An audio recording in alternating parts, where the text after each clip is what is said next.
The Happy Prince by Oscar Wilde. High above the city, on a tall column, stood the statue of the Happy Prince. He was gilded all over with thin leaves of fine gold. For eyes, he had two bright sapphires, and a large red ruby glowed on his sword hilt. He was very much admired indeed. "He is as beautiful as a weathercock," remarked one of the town councillors who wished to gain a reputation for having artistic tastes.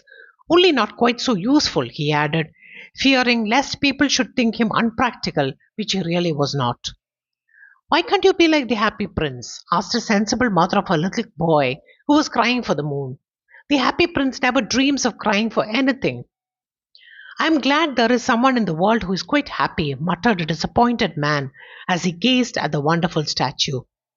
"He looks just like an angel," said the charity children as they came out of the cathedral in their bright scarlet cloaks and the clean white pinafores. "How do you know?" said the mathematical master. "You have never seen one." "Ah, but we have, in our dreams," answered the children. And the mathematical master frowned and looked very severe, for he did not approve of children dreaming. One night there flew over the city a little swallow. His friends had gone away to Egypt 6 weeks before, but he had stayed behind, for he was in love with the most beautiful reed. He had met her early in the spring as he was flying down the river after a big yellow moth, and had been so attracted by her slender waist that he had stopped to talk to her. "Shall I love you?" said the swallow, who liked to come to the point at once, and the reed made him a low bow. So he flew round and round her, touching the water with his wings and making silver ripples. This was his courtship, and it lasted all through the summer. "It is a ridiculous attachment," twittered the other swallows. "She has no money and far too many relations." And indeed the river was quite full of reeds. Then, when the autumn came, they all flew away. After they had gone, he felt lonely, and he began to tire of his lady love. "She has no conversation," he said, "and I'm afraid that she is a coquette, for she is always flirting with the wind." And certainly, whenever the wind blew, the reed made the most graceful curtsies. "I admit that she is domestic," he continued, "but I love traveling, and my wife consequently should love traveling also. Will you come away with me?" he said finally to her. But the reed shook her head. She was so attached to her home. "You've been trifling with me," he cried. "I'm off to the pyramids. Goodbye." And he flew away. All day long he flew, and at night time he arrived at the city. "Where shall I put up?" he said. "I hope the town has made preparations." Then he saw the statue on the tall column. "I will put up there," he cried. "It is a fine position with plenty of fresh air." So he alighted just between the feet of the happy prince. "I have a golden bedroom," he said softly to himself as he looked round, and he prepared to go to sleep. But just as he was putting his head under his wing, a large drop of water fell on him. "What a curious thing!" he cried. "There is not a single cloud in the sky. The stars are quite clear and bright, and yet it is raining. The climate in the north of Europe is really dreadful." The reed used to like the rain, but that was merely her selfishness. Then another drop fell. "What is the use of a statue if it cannot keep the rain off?" he said. "I must look for a good chimney pot," and he determined to fly away. But before he had opened his wings, a third drop fell, and he looked up and saw, what did he see? The eyes of the happy prince were filled with tears, and tears were running down his golden cheeks. His face was so beautiful in the moonlight that the little swallow was filled with pity. "Who are you?" he said. "I am the happy prince." "Why are you weeping then?" said the swallow. "You have quite drenched me." "When I was alive and had a human heart," answered the statue, "I did not know what tears were, for I lived in the palace of Sanssouci, where sorrow is not allowed to enter. In the daytime I played with many companions in the garden, and in the evening I led the dance in the great hall. Round the garden ran a very lofty wall, but I never cared to ask what lay beyond it. Everything about me was so beautiful. My courtiers called me the happy prince, and happy indeed I was, if pleasure be happiness. So I lived, and so I died. And now that I am dead, they have set me up here so high that I can see all the ugliness and all the misery of my city. and though my heart is made of lead, yet I cannot choose but weep. What? Is he not solid gold? Said the swallow to himself. He was too polite to make any personal remarks out loud. Far away, continued the statue in a low musical voice. Far away in a little street there is a poor house. One of the windows is open, and through it I can see a woman seated at a table. Her face is thin and worn, and she has coarse red hands, all pricked by the needle, for she is a seamstress. She is embroidering passion flowers on a satin gown for the loveliest of the Queen's maids of honor to wear at the next court ball. In a bed in the corner of the room, her little boy is lying ill. He has a fever and is asking for oranges. His mother has nothing to give him but river water, so he is crying. Swallow, swallow, little swallow, will you not bring her the ruby out of my sword hilt? My feet are fastened to this pedestal, and I cannot move. I am waited for in Egypt, said the swallow. My friends are flying up and down the Nile and talking to the large lotus flowers. Soon they will go to sleep in the tomb of the great king. The king is there himself in his painted coffin. He is wrapped in yellow linen and embalmed with spices. Round his neck is a chain of pale green jade, and his hands are like withered leaves. Swallow, swallow, little swallow, said the prince, will you not stay with me for one night and be my messenger? The boy is so thirsty and the mother so sad. I don't think I like boys, answered the swallow. Last summer, when I was staying on the river, there were two rude boys, the miller's sons, who were always throwing stones at me. They never hit me, of course. We swallows fly far too well for that. And besides, I come of a family famous for its agility. But still, it was a mark of disrespect. But the happy prince looked so sad that the little swallow was sorry. It is very cold here, he said, but I will stay with you for one night and be your messenger. Thank you, little swallow, said the prince. So the swallow picked out the great ruby from the prince's sword and flew away with it in his beak over the roofs of the town. He passed by the cathedral tower where the white marble angels were sculptured. He passed by the palace and heard the sound of dancing. A beautiful girl came out on the balcony with her lover. How wonderful the stars are, he said to her, and how wonderful is the power of love. I hope my dress will be ready in time for the state ball, she answered. I have ordered passion flowers to be embroidered on it, but the seamstresses are so lazy. He passed over the river and saw the lanterns hanging to the masts of the ships. He passed over the ghetto and saw the old Jews bargaining with each other and weighing out money in copper scales. At last he came to the poor house and looked in. The boy was tossing feverishly on his bed, and the mother had fallen asleep. She was so tired. In he hopped and laid the great ruby on the table beside the woman's thimble.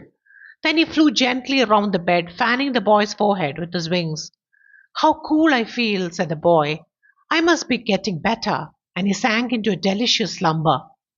Then the swallow flew back to the happy prince and told him what he had done. It is curious, he remarked, but I feel quite warm now, although it is so cold. That is because you have done a good action, said the prince, and the little swallow began to think, and then he fell asleep. Thinking always made him sleepy. When day broke, he flew down to the river and had a bath. What a remarkable phenomenon, said the professor of ornithology as he was passing over the bridge. A swallow in winter. And he wrote a long letter about it to the local newspaper. Everyone quoted it. It was full of so many words that they could not understand. Tonight I go to Egypt, said the swallow, and he was in high spirits at the prospect. He visited all the public monuments and sat a long time on top of the church steeple. Wherever he went, the sparrows chirruped and said to each other, what a distinguished stranger! So he enjoyed himself very much. When the moon rose, he flew back to the happy prince. Have you any commissions for Egypt? He cried. I'm just starting. Swallow, swallow, little swallow, said the prince. Will you not stay with me one night longer? I am waited for in Egypt, answered the swallow. Tomorrow my friends will fly up to the second cataract. The river horse couches there among the bulrushes, and on a great granite throne sits the god Memnon.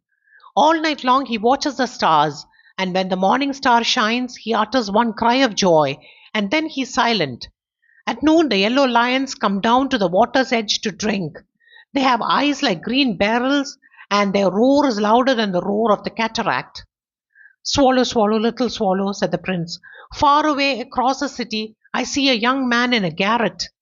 He is leaning over a desk covered with papers, and in a tumbler by his side there is a bunch of withered violets. His hair is brown and crisp, and his lips are red as a pomegranate, and he has large and dreamy eyes. He is trying to finish a play for the director of the theatre, but he is too cold to write any more. There is no fire in the grate, and hunger has made him faint. I will wait with you one night longer, said the swallow, who really had a good heart. Shall I take him another ruby? Alas, I have no ruby now, said the prince. My eyes are all that I have left. They are made of rare sapphires, which were brought out of India 1,000 years ago. Pluck out one of them and take it to him. He will sell it to the jeweler and buy food and firewood and finish his play. Dear prince, said the swallow, I cannot do that. And he began to weep. Swallow, swallow, little swallow, said the prince, do as I command you. So the swallow plucked out the prince's eye and flew away to the student's garret. It was easy enough to get in, as there was a hole in the roof. Through this he darted and came into the room. The young man had his head buried in his hands, so he did not hear the flutter of the bird's wings. And when he looked up, he found the beautiful sapphire lying on the withered violets. I am beginning to be appreciated, he cried. This is from some great admirer. Now I can finish my play, and he looked quite happy. The next day the swallow flew down to the harbour. He sat on the mast of a large vessel and watched the sailors hauling big chests out of the hold with ropes. Heave ahoy! They shouted as each chest came up. I'm going to Egypt, cried the swallow, but nobody minded, and when the moon rose he flew back to the happy prince. I am come to bid you goodbye, he cried. Swallow, swallow, little swallow, said the prince. Will you not stay with me one night longer? It is winter, answered the swallow, and the chill snow will soon be here. In Egypt the sun is warm on the green palm trees, and the crocodiles lie in the mud and look lazily about them. My companions are building a nest in the temple of Baalbek, and the pink and white doves are watching them and cooing to each other. Dear prince, I must leave you, but I will never forget you, and next spring I will bring you back 2 beautiful jewels in place of those you have given away. The ruby shall be redder than a red rose, and the sapphire shall be as blue as the great sea. In the square below, said the happy prince, there stands a little match girl.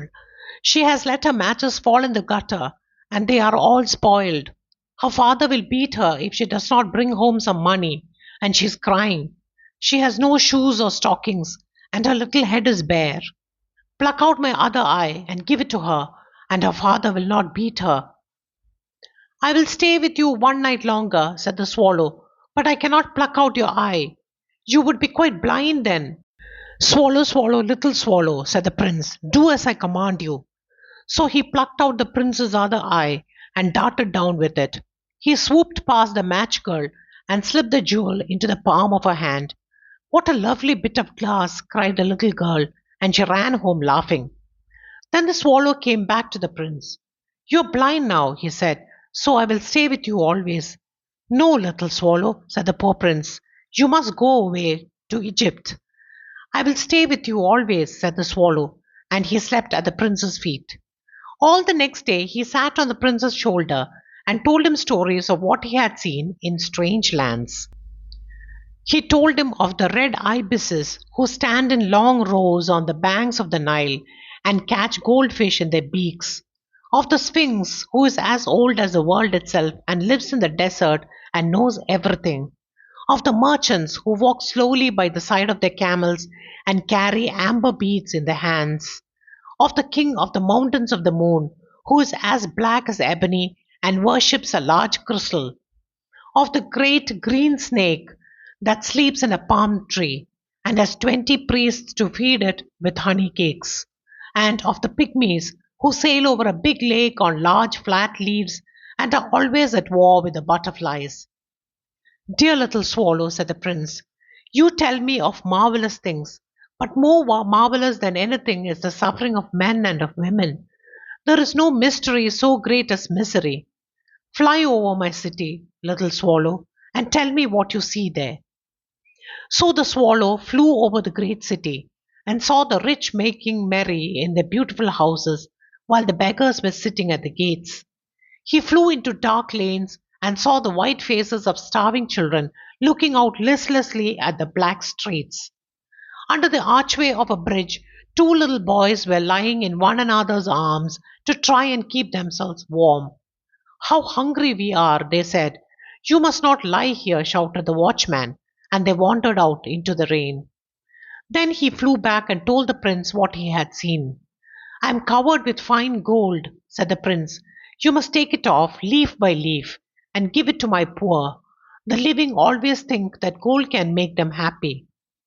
Leaf after leaf of the fine gold the swallow picked off, till the happy prince looked quite dull and grey.